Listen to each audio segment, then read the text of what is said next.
વિદ્યાર્થી મિત્રો, અગાઉ છે એ આપણે ચુંબકીય ક્વોન્ટમ આંક વિશે છે અભ્યાસ કર્યો. ચુંબકીય ક્વોન્ટમ આંક પરથી છે એ આપણે કક્ષકોના આકાર, પરમાણ્વીય કક્ષકોના આકાર વિશે છે અભ્યાસ કર્યો.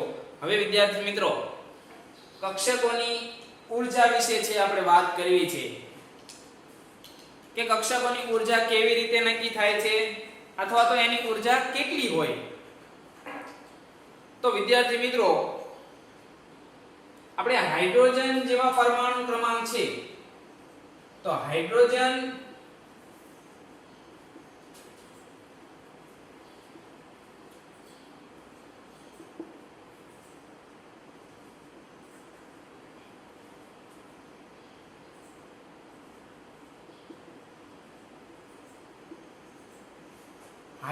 પરમાણુની ઊર્જા જે છે વિદ્યાર્થી મિત્રો, એ ફક્ત કોના ઉપર આધાર રાખે છે? માત્ર ને માત્ર મુખ્ય ક્વોન્ટમાંક n ઉપર જ છે એ શું રાખે છે? આધાર રાખે છે. કેમ મુખ્ય ક્વોન્ટમાંક n ઉપર જ આધાર રાખે છે વિદ્યાર્થી મિત્રો? તો અહીંયા હાઇડ્રોજન પરમાણુમાં આપણને ખબર છે ઇલેક્ટ્રોન કેટલો હોવાનો? એક જ હોવાનો. તો અહીંયા Z બરાબર આપણો એનો પરમાણુ ક્રમાંક ખબર છે, એટલે ઇલેક્ટ્રોન અહીંયા એક જ છે, એટલે એક જ કક્ષક, એક જ જે આંક છે મુખ્ય ક્વોન્ટમાંક, જેમાં આપણને છે એ શું મળી આવશે? ઇલેક્ટ્રોન છે એ મળી આવશે. તો હાઇડ્રોજન પરમાણુમાં એની ઊર્જા મુખ્ય ક્વોન્ટમાંક n પર જ છે આધાર રાખે છે. જેમ જેમ એનો ક્વોન્ટમાંક છે એ વધતો જાય એમ એમ એની ઊર્જા છે એ શું થતી જશે? વધતી જાય છે. બરાબર. તો અહીંયા આપણે 1s છે, તો 1s કરતા કોની ઊર્જા છે વધુ હશે? તો 2s અને 2p. ત્યારબાદ છે કોણ આવશે? તો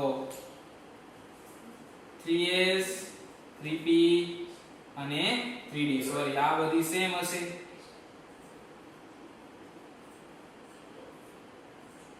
ત્યારબાદ કોણ આવશે? તો ત્યારબાદ વિદ્યાર્થી મિત્રો 4s 4p 4d અને 4f. આમ આગળ છે એ શું થતી જશે? વધતી જાય છે. તો મુખ્ય ક્વોન્ટમાંકના વધારા સાથે એની ઊર્જા છે એ શું થતી જાય છે? વધતી જાય છે. આ કોના માટે છે? હાઇડ્રોજન પરમાણુ માટે. હવે આપણને વિદ્યાર્થી મિત્રો ખબર છે કે હાઇડ્રોજન પરમાણુમાં આપણને ઇલેક્ટ્રોન મુખ્ય ક્વોન્ટમાંક n એકમાં જ છે એ શું આવે છે? મળી આવે છે. એટલે કે મુખ્ય ક્વોન્ટમાંક 1 માં જ છે એ ઇલેક્ટ્રોન મળી આવે છે. એને ધરા સ્થિતિ કહેવામાં આવે છે.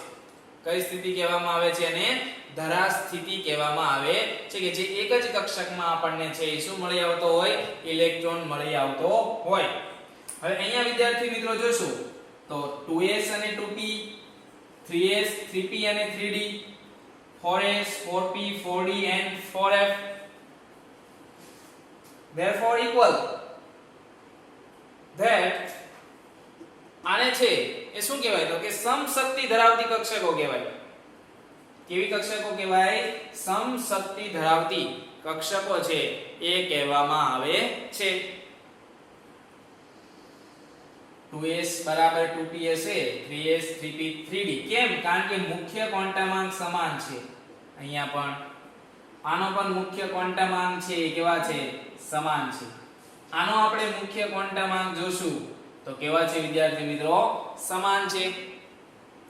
તો માટે એને છે એ સમશક્તિ કક્ષકો કહેવામાં આવે છે. સમાન શક્તિ ધરાવે, therefore equal. Understand? Yes or no? Okay.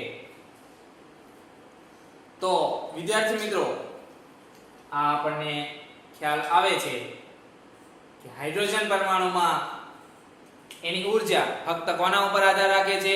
મુખ્ય ક્વોન્ટમાંક n ઉપર આધાર રાખે છે. એક જ કક્ષકમાં ઇલેક્ટ્રોન હશે, કારણ કે ઇલેક્ટ્રોન છે એ કેન્દ્ર સાથે સંકળાયેલો હશે. બરાબર. હાઇડ્રોજન પરમાણુમાં ઇલેક્ટ્રોન કેન્દ્રથી બંધિત થયેલો હશે. અહીંયા કેન્દ્ર. તો આ જે અવસ્થા છે એને છે કઈ અવસ્થા કહેવામાં આવે છે? ધરા અવસ્થા કહેવામાં આવે છે. આપણે એક આકૃતિ દ્વારા જોઈએ. હવે અહીંયા છે 1s કક્ષક હોય, ત્યારબાદ ઇલેક્ટ્રોન ઉત્તેજિત અવસ્થામાં sp એટલે કે 2s 2p 3s 3p 3d કક્ષકમાં જાય છે.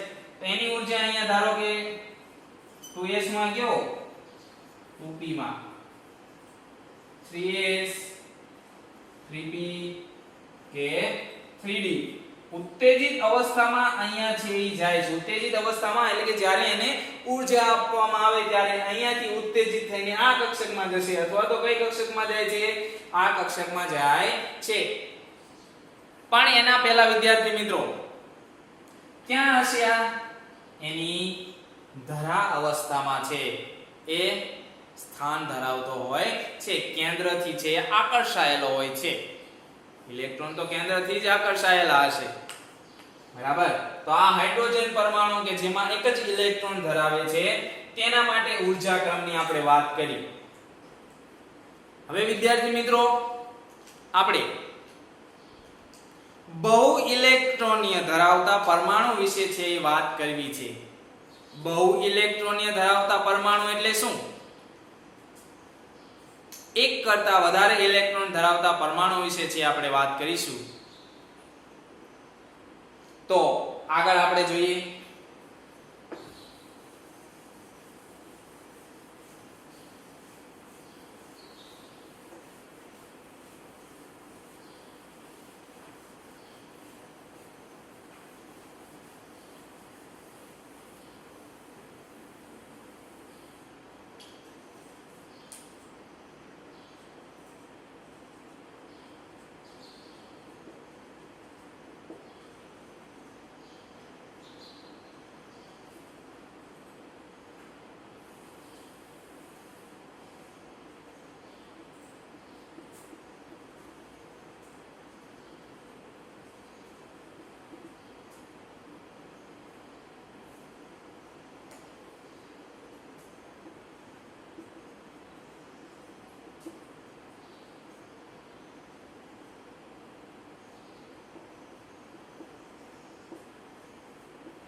વિદ્યાર્થી મિત્રો બહુ ઇલેક્ટ્રોનીય ધરાવતા જે પરમાણુઓ છે તો એની ઊર્જા કોના ઉપર આધાર રાખે છે? તો બહુ ઇલેક્ટ્રોન ધરાવતા પરમાણુ છે એની ઊર્જા મુખ્ય ક્વોન્ટમાંક n અને ગૌણ ક્વોન્ટમાંક l પર છે એ શું હોય છે? આધારિત હોય છે. કારણ કે મુખ્ય ક્વોન્ટમ આંકના મૂલ્યને આધારિત ગૌણ ક્વોન્ટમ આંકના જુદા જુદા છે આપણને શું જોવા મળે છે? પેટા કોષો છે એ જોવા મળે છે. s p d અને f. તો આ જુદી જુદી છે આપણને શું જોવા મળે છે? કક્ષકો છે એ જોવા મળે છે. એટલે અહીંયા બહુપરમાણીય છે n l આવું આપણે કહી શકીએ કે આ બંનેના મૂલ્ય ઉપર છે શું રાખશે? આધાર રાખે છે. હવે આપણે વાત કરીએ કે બહુપરમાણીયમાં s કક્ષક. તો s કક્ષકમાં રહેલો ઇલેક્ટ્રોન, હવે s કક્ષક તો છે આપણને ખબર છે.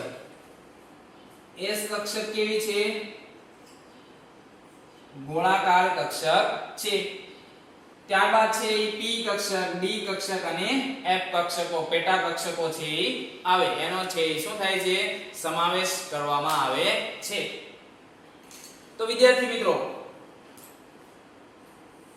હવે અહીંયા કેમ આવું થાય છે? બંને ઉપર કેમ આધાર રાખે? તો બહુપરમાણીયમાં કેન્દ્ર અહીંયા ઇલેક્ટ્રોન, અહીંયા એક ઇલેક્ટ્રોન હશે, અહીંયા એક ઇલેક્ટ્રોન હશે. આપણે બે ઇલેક્ટ્રોન સામાન્ય લીધા છે. તો આ છે શું હોવાનું? ધન વીજભારિત, આ ધન વીજભારિત, આ ઋણ. તો અહીંયા આ કેન્દ્ર ઇલેક્ટ્રોન વચ્ચે છે એ શું થશે? આકર્ષણ થશે. આના બે વચ્ચે શું થાય છે? આકર્ષણ થાય છે. આ ઉપરાંત ઇલેક્ટ્રોન ઇલેક્ટ્રોન વચ્ચે, આ ઇલેક્ટ્રોન ઇલેક્ટ્રોન વચ્ચે છે એ શું થાય છે? અપાકર્ષણ થાય છે. તો એટલા માટે વિદ્યાર્થી મિત્રો અહીંયા આ કક્ષકો સમશક્તિ જેના મુખ્ય ક્વોન્ટમ અંક સરખા હશે એ સમશક્તિ ધરાવતી નહીં હોય, સમશક્તિ ઊર્જા ધરાવતી કક્ષકો હશે નહીં. કેમ નહીં હોય? તો અહીંયા ઇલેક્ટ્રોન અને કેન્દ્ર વચ્ચે આકર્ષણ થાય છે, ઇલેક્ટ્રોન વચ્ચે શું થાય છે? અપાકર્ષણ છે એ જોવા મળે છે. એના કારણે વિદ્યાર્થી મિત્રો શું બનશે કે આપણે અગાઉ જેમ સમશક્તિ ધરાવે છે એવું જોયું હતું, અહીંયા સમશક્તિ ધરાવશે નહીં. અહીંયા એની ઊર્જા છે કેવી હોય છે? જુદી જુદી ઊર્જાઓ છે એ ધરાવે છે. એની વાત આપણે પછી કરીશું. પણ વિદ્યાર્થી મિત્રો હવે પ્રથમ કક્ષકની આપણે વાત કરી, આ કક્ષક બરાબર S કક્ષક હોય તો એ કેવી હશે? ગોળાકાર કક્ષક હશે. અહીંયા ઇલેક્ટ્રોન, હવે આ ઇલેક્ટ્રોન છે એ સ્ક્રીનિંગ અસર છે એ સૂચવે છે. શું સૂચવે છે? સ્ક્રીનિંગ અસર. કે આના પછીનો જે કક્ષક હશે, અહીંયા રહેલા ઇલેક્ટ્રોન પર આ ધન વીજભારનું એટલી બધી છે અસર થતી નથી, કારણ કે અહીંયા આ કક્ષકમાં રહેલા ઇલેક્ટ્રોન છે એ શું કરશે? શિલ્ડ કરશે, જેને આપણે શિલ્ડિંગ અસર કહીએ છીએ. આ ઇલેક્ટ્રોન કેવા થઈ ગયા હશે? શિલ્ડ, પેક થઈ ગયા હશે. અહીંયા ઇલેક્ટ્રોન પેક થઈ ગયા એટલે આ ધન વીજભારિત છે. અહીંયા ઇલેક્ટ્રોન ઉપર આકર્ષણ બળ લગાવવો જોઈએ એટલું બધું આકર્ષણ બળ આ શિલ્ડના કારણે લાગશે નહીં. સમજતા હશો તમે વિદ્યાર્થી મિત્રો? અન્ડરસ્ટેન્ડ? સમજાય છે હું શું કહેવા માંગુ છું? અહીંયા આ જે ઇલેક્ટ્રોન છે એ શું થયા છે? આ શિલ્ડ થઈ ગયા, પેક થઈ ગયા. એટલે એના પછીની કક્ષક ઉપર કેન્દ્ર એટલું બધું આકર્ષણ બળ લગાવી શકશે નહીં આ ઇલેક્ટ્રોનના કારણે, જેને શિલ્ડિંગ અસર, સ્ક્રીનિંગ અસર કહેવામાં આવે છે. કઈ અસર કહેવામાં આવે? શિલ્ડિંગ અસર. તો ધારો કે S કક્ષક છે એની શિલ્ડિંગ અસર કયા કક્ષક ઉપર જોવા મળશે? P કક્ષક પર. P કક્ષકની શિલ્ડિંગ અસર કઈ કક્ષક ઉપર જોવા મળશે? D કક્ષક પર. D કક્ષકની શિલ્ડિંગ અસર ક્યાં જોવા મળશે? F કક્ષક પર છે. એ શું થાય છે? જોવા મળે છે જેમાં સમાન કોષ ધરાવતા હોય. તો અહીંયા S કક્ષકની શિલ્ડિંગ અસર P કક્ષક ઉપર, P કક્ષકની શિલ્ડિંગ અસર D કક્ષક ઉપર અને D કક્ષકની શિલ્ડિંગ અસર ક્યાં જોવા મળશે? F કક્ષક પર જોવા છે એ મળે છે. એટલે S કક્ષકની શિલ્ડિંગ અસર P, P ના ઇલેક્ટ્રોન ઉપર કેન્દ્રનું છે એ શું લાગશે? ઓછું ભારણ છે, ઓછું આકર્ષણ બળ છે એ લાગે છે. P કક્ષકની શિલ્ડિંગ આખી P પેક થઈ જાય, શિલ્ડ થઈ જાય. તો D ઉપર કેન્દ્ર વીજભાર છે કેવી ઇફેક્ટ કરે છે? ઓછી ઇફેક્ટ કરે છે. અને F ઉપર પણ છે કેવી ઇફેક્ટ કરશે? ઓછી ઇફેક્ટ છે ઈ કરશે. હવે કેન્દ્રીય ભાર છે અહીંયા વધતો જાય છે. કેન્દ્રીય ભાર જેમ જેમ ઇલેક્ટ્રોન પરમાણુ ક્રમાંક વધતો જાય એમ કેન્દ્રીય ભાર વધે છે, એને કેન્દ્રીય ભાર ઇફેક્ટ કહેવામાં આવે છે, જેને આપણે Z ઇફેક્ટ તરીકે છે ઈ ઓળખશું. બરાબર? કેન્દ્રીય ભાર વધે Z ઇફેક્ટ છે એ શું થતી જાય છે? વધતી જાય છે. ઊર્જા છે એ શું થતી જાય છે? એની ઘટતી જાય છે. બરાબર? સમજાય છે કે નથી સમજાતું? ઓકે, તો છે સમજાતું હશે વિદ્યાર્થી મિત્રો. આપણે શું કહેવા માંગીએ છીએ અહીંયા? બરાબર? તો આટલો ખ્યાલ છે તમને આવી ચૂક્યો હશે. હવે જેમ જેમ પરમાણુ ક્રમાંક વધે એમ ધન વીજભારિત વધે છે. તો આ ધન વીજભારિત આપણે એવું નથી કહેતા કે અહીંયા ધન વીજભારિત તો વધવાનો પરમાણુ ક્રમાંક. ઓકે, કક્ષક વધવાની આ શિલ્ડિંગ અસરથી અહીંયા આ કક્ષક પેક થઈ જશે. પછી અહીંયા આ કક્ષક ઉપર તો આ કક્ષકની શિલ્ડિંગ અસર છે એના કારણે આનું આકર્ષણ તો અહીંયા થતું હશે પણ કેવું થશે? ઓછું થઈ જાય છે. કેન્દ્રીય વીજભાર વધે છે, એનું આકર્ષણ છે એ ઓછું થાય છે, એકદમ બંધ થઈ જતું નથી. ઊર્જામાં ફેરફાર થાય છે એટલા માટે. તો વિદ્યાર્થી મિત્રો આપણે હમણાં જ વાત કરી એમ કે S કક્ષક નો ઇલેક્ટ્રોન ક્યાં હશે? એકદમ કેન્દ્રથી નજીકના ગાળામાં છે ઈ હશે. ત્યારબાદ p કક્ષક, d કક્ષક અને f કક્ષક ના ઇલેક્ટ્રોન છે એ જોવા મળશે આપણને. બરાબર? તો હવે ઊર્જાની વાત આપણે કરીએ છીએ. શેની વાત કરવી છે આપણે? ઊર્જાની વાત છે એ કરવી છે.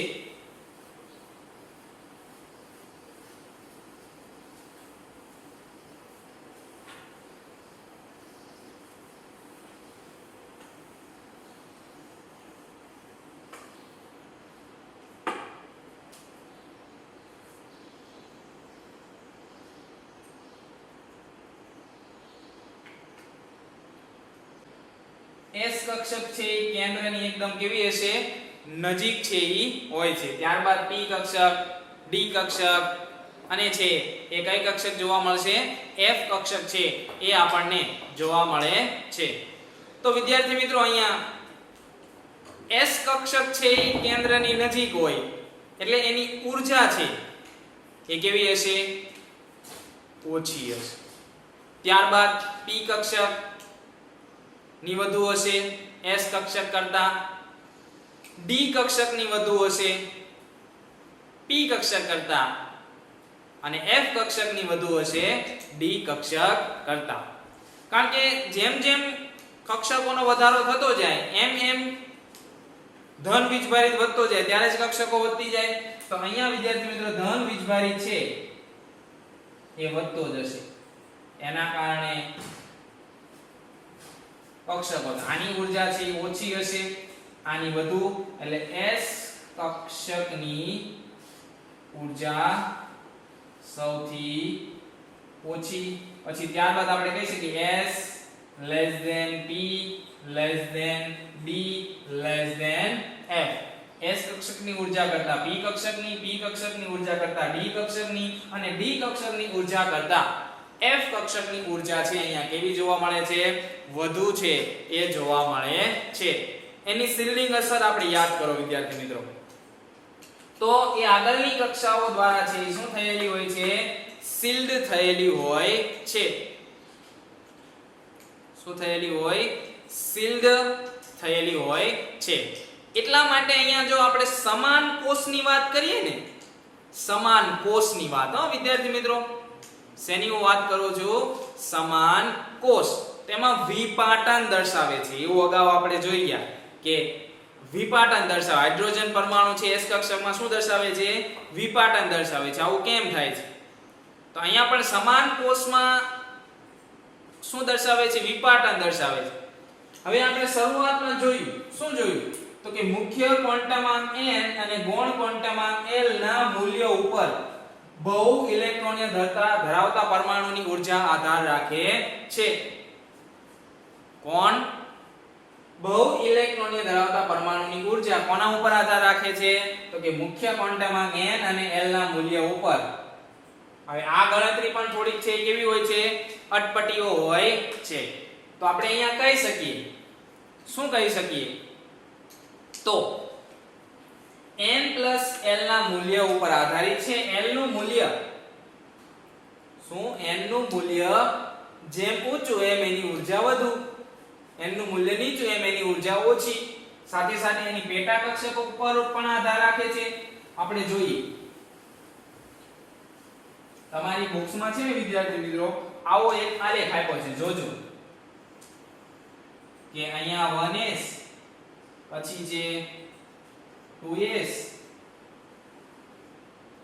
અહીંયા છે 2p, અહીંયા છે 3s, અહીંયા છે 3p, અહીંયા છે 4s અને અહીંયા છે 3d. બરાબર? તો આવી રીતે આપણે છે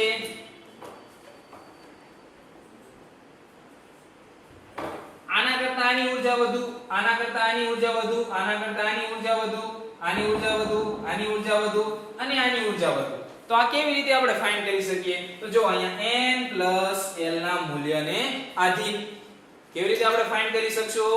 n plus l ના મૂલ્યને આધીન. તો અહીંયા આપણે જોઈએ તો 1s કક્ષક માટે, તો 1s કક્ષક માટે શું થશે?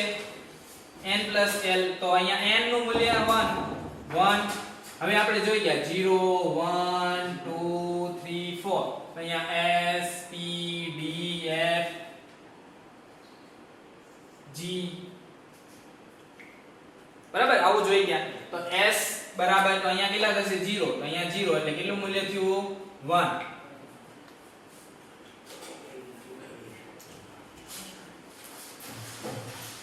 કેટલું મૂલ્ય થયું અહીંયા 1 ત્યારબાદ કઈ છે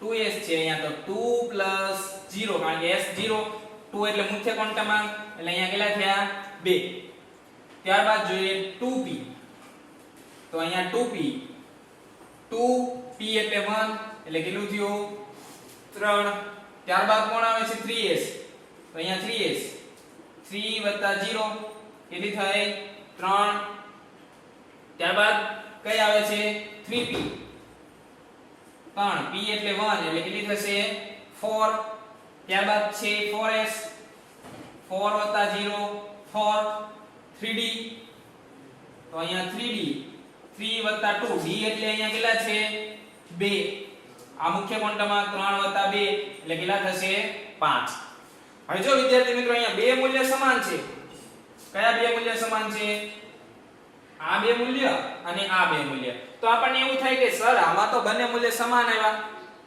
તો નીચું મૂલ્ય નીચી ઊર્જા દર્શાવે હમણાં જ મેં તમને વાત કરી શું વાત કરી કે નીચું જે મૂલ્ય છે એ શું દર્શાવે છે નીચી ઊર્જા દર્શાવે છે n નું ઊંચું મૂલ્ય ઊંચી ઊર્જા દર્શાવે છે જો અહીંયા સરખી છે પણ અહીંયા મુખ્ય ક્વોન્ટમમાં n 2 છે અને અહીંયા મુખ્ય ક્વોન્ટમમાં કેટલો છે 3 છે ઓકે અહીંયા મૂલ્ય સમાન આવ્યા પણ જો એક લખાણ કાળી લીટીમાં લખ્યું છે તમારા બુક્સમાં NCERT બુક્સમાં હમણાં જ મેં તમને કીધું કે n l નું મૂલ્ય એની ઊર્જા સૂચવે છે જેમ n નું મૂલ્ય નીચું એમ એની ઊર્જા પણ કેવી નીચી તો બંને મૂલ્ય સમાન મળે છે પણ અહીંયા n નું મૂલ્ય નીચું એવી જ રીતે અહીંયા જોઈજો 4 અહીંયા મળે છે 4 અહીંયા મળે છે સમજાતું હશે તમને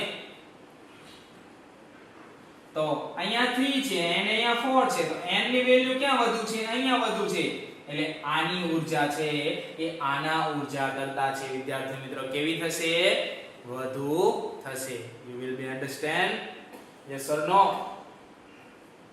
next આ તો ફાઇલ છે વધુ જોવાની તો જો હવે આ બંને છે એના મુખ્ય ક્વોન્ટમ અંક સમાન છે 2 and 2 કેવા છે મુખ્ય ક્વોન્ટમ અંક છે ઈ સમાન છે 2 and 2 તો આ છે ઈ શું સૂચવે છે વિપાટન છે ઈ સૂચવે છે શું સૂચવશે વિપાટન છે ઈ સૂચવશે તો જેમ ધન વીજભાર વધતો જશે એમ કક્ષકો પણ વધતી જશે કક્ષકો વધવાના કારણે એની ઊર્જા પણ અહીંયા વિદ્યાર્થી મિત્રો શું થતી જાય છે વધતી જાય છે પરંતુ સમાન કોષની આપણે વાત કરવી છે કેવી કોષ સમાન કોષ એટલે કે જો અહીંયા 2s છે 3s છે 4s છે બરાબર એને સમાન કોષ કહેવાય અહીંયા 2p છે અહીંયા 3p છે તો એને પણ વિદ્યાર્થી મિત્રો કેવી કહેવાય સમાન કોષ છે ઈ કહેવાય બરાબર તો આ સમાન કોષની ઊર્જા કેન્દ્રીય વીજભાર વધતો જાય એમ એની ઊર્જા છે ઈ શું થતી જાય છે ઘટતી જાય છે સિલ્લિંગ અસર યાદ કરો જો કેવી રીતે ઓકે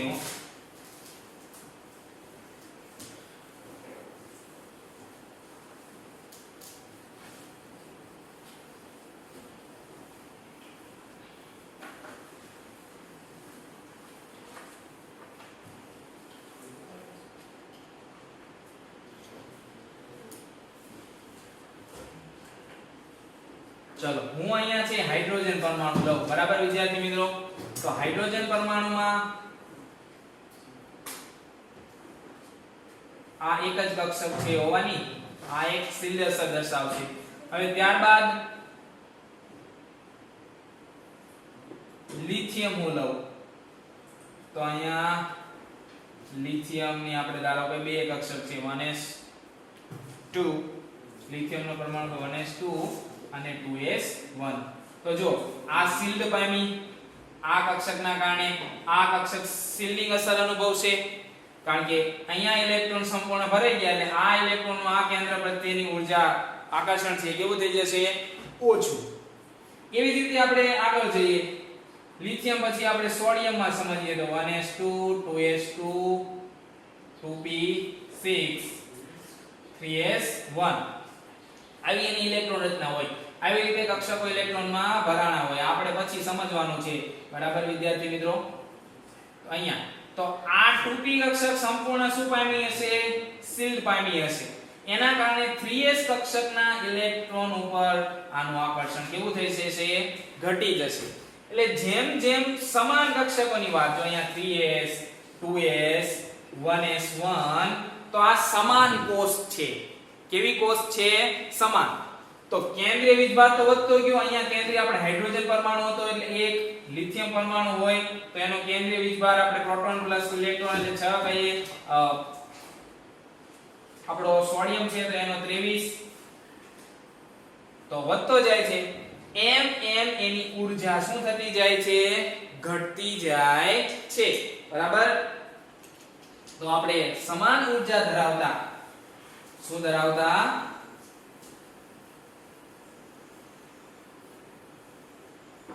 સમાન ઊર્જા સમાન કોષ ધરાવતા. તો સમાન કોષમાં જેમ જેમ z ઇફેક્ટ એટલે કેન્દ્રીય ભાર, શું કેન્દ્રીય ભાર જેમ જેમ વધતો જાય છે વિદ્યાર્થી મિત્રો, તેમ તેમ તેની ઊર્જા ઘટે છે. સમાન કોષની વાત કરું છું. કઈ કોષની વિદ્યાર્થી મિત્રો વાત કરું છું, સમાન કોષ.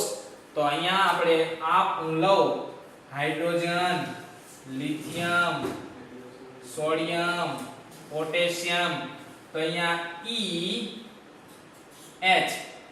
અહીંયા એની 1s હોવાની, બરાબર.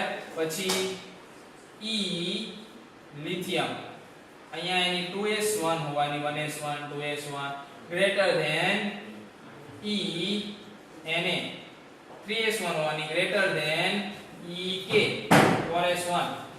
તો જે આ s કક્ષક અને s કક્ષક, એટલે આ જે કોષો છે એ કેવી કોષો છે, સમાન કોષો, બરાબર. તો સમાન કોષો માટે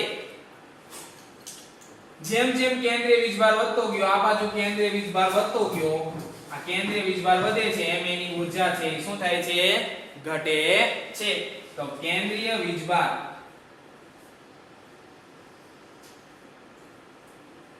વધે તેમ એની ઊર્જા છે શું થાય છે, ઘટે છે. ઊર્જા શું થશે, ઘટશે, બરાબર. તો આ છે એ કેન્દ્રીય વીજભારના વધારા સાથે એની ઊર્જા છે શું થાય છે, ઘટે છે. તો આ હતી કક્ષકીય ઊર્જા વિશેની છે ઈ વાત. તો વિદ્યાર્થી મિત્રો આપણે સૌપ્રથમ છે ઈ શું જોયું, તો હાઇડ્રોજન પરમાણુ કે જેમાં એક જ ઇલેક્ટ્રોન છે ઈ રહેલો છે. તો એક જ ઇલેક્ટ્રોન હોય તેમાં સમશક્તિય ધરાવતી છે એ શું હોય, કક્ષકો હોય છે, બરાબર. બહુપરમાણીય હોય તો બહુપરમાણીય ઇલેક્ટ્રોનમાં કેમ સમશક્તિ ધરાવતી કક્ષકો નથી, તો કે કેન્દ્ર અને ઇલેક્ટ્રોન વચ્ચે આકર્ષણ હોય છે અને ઇલેક્ટ્રોન વચ્ચે અપાકર્ષણ હોય છે. આ કારણ છે. બીજું કે બહુપરમાણીય છે તો આપણે એની ઊર્જા કયા ક્વોન્ટમાંક, ચુંબક મુખ્ય ક્વોન્ટમાંક n અને ગૌણ ક્વોન્ટમાંક l વડે સૂચવીએ છીએ. કારણ કે ગૌણ ક્વોન્ટમાંક પાછા પેટા કક્ષકો s p d f છે સૂચવે છે, એની ઊર્જાઓ છે અલગ અલગ હોવાની, બરાબર. આ પણ આપણે સમજ્યા.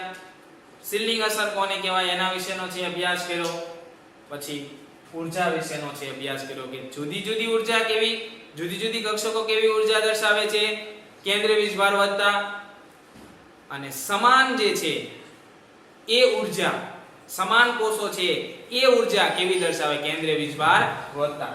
જુદી જુદી આપણે જોઈએ તો કે 1s કરતા છે કોની વધુ છે, 2s કરતા 2p, 2p કરતા 3s, 3s કરતા 3p, 3p કરતા 4s અને 4s કરતા છે કોની હશે, 3d. આ સમાન કોષો નથી દર્શાવતા, આ જુદી જુદી કક્ષક. તો કેન્દ્રીય વીજભાર વધે એટલે ઊર્જા શું થતી જાય, વધતી જાય.